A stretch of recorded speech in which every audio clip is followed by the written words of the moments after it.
Happy Halloween! A time for ghosts to come out.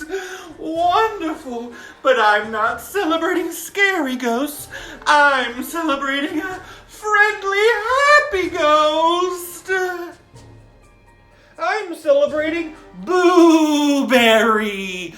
Boo Berry cereal. It came out in 1973, 2 years after Count Chocula and Frankenberry. I'm going to use this cereal and I'm going to make Boo Berry popsicles. Very easy recipe. Boo Berry cereal in blender and some milk and blend it up. Pour it into your popsicle molds. This is so simple, you could do it with any cereal. Freeze them up. All right, this Boo Berry popsicle is complete. Let's pull it off.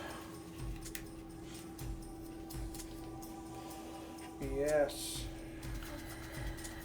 All right, it's complete. Let's give this a try.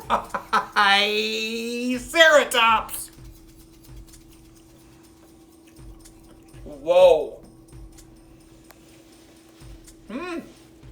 Though doesn't feel Boo Berry specific, it definitely tastes like cereal and milk. You know, when you're done eating your cereal and you have that milk left over? Well, that's exactly what it tastes like.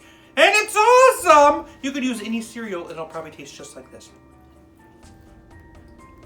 What a great dessert. Thank you so much for watching Jim's Kitsch Kitchen. I'll see you next time. When does a ghost like to eat breakfast cereal? In the morning.